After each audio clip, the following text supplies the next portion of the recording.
For this tutorial short video from My St. Mary's, you have Request a Room or Master Calendar. Either one will take you to the same location, which is the login screen for the scheduling software.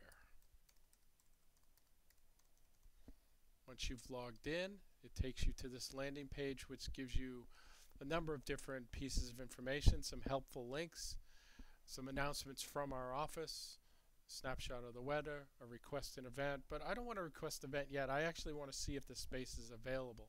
So I'm going to go up to Calendars, and I'm going to go to the Scheduling Grid. The Scheduling Grid gives me the opportunity to look at the day, the week, and find whether the space is available prior to requesting the space. First thing to note is this number right down here should be at 200. It defaults to 25. Please change it to 200. Once it's at 200, it gives you the ability to scroll through our entire inventory of space without having to turn pages. So once I get down to the Soda Activity Center, I notice Orinda is available today, but I'm looking for the 24th. I will go up here to the 24th. I will take a look. I have to once again scroll down. Orinda is available. I want to have a morning meeting. I hit Request an Event. Pull up the proper request form.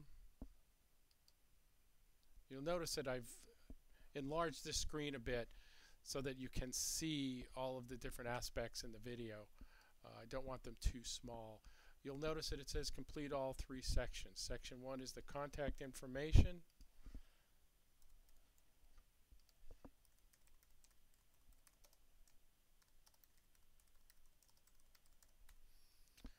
Alternate contacts, if there are alternate people involved, if you have a faculty member involved and you're doing this for him, it's always helpful to have his name, email address, and phone number.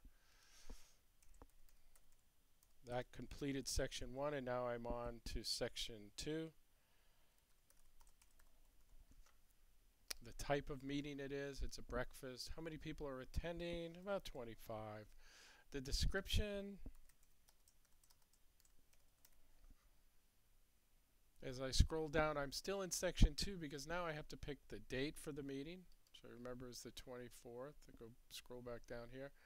The time would be 6 a.m. It's going to be an early breakfast. 7:30. I've completed that information. I now hit Create. This moves the created event over onto this side. By clicking in that box, I then can request the space. We'll finish part 2. There's the Orinda room, just what I was looking for. Now that I have that space, it's a little too big here. I've got to make it just a little bit smaller. There we go. And I can hit OK. Now I have not submitted yet, as I still need to complete the bottom section. Let me make that just a little bit bigger. So I need the event name is breakfast. Again, this would be the umbrella. If you had a series of events that are Breakfast with Bill over the course of time, this would be the umbrella that would cover all of those. I'm going to say 25. The event description, ham and eggs and good conversation.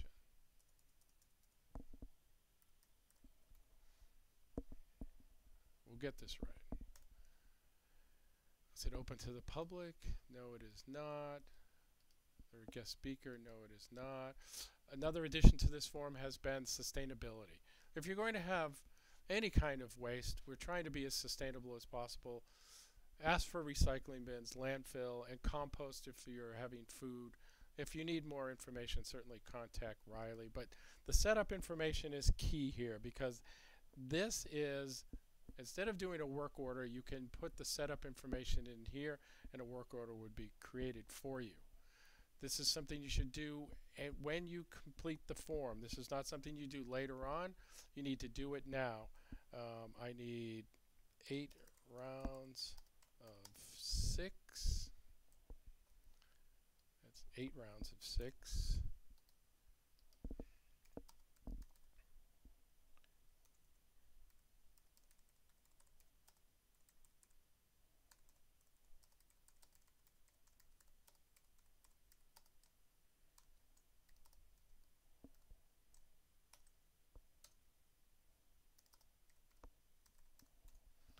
Now I've got my setup information. What will happen with this is it will go to facility services. They will create a work order. Your job is that 2 weeks prior to the event, make sure you check in, let folks know that what the event is, and check that everything is there that's needed, so that it's not something you're doing at the last minute. Make sure now you're contacting Sodexo food service, and if you need media services. At this point, I can submit the form. And there you go. Again, it asks you if you need media. Now's your time to submit that. Allow us 2 business days to process it, and you're all set.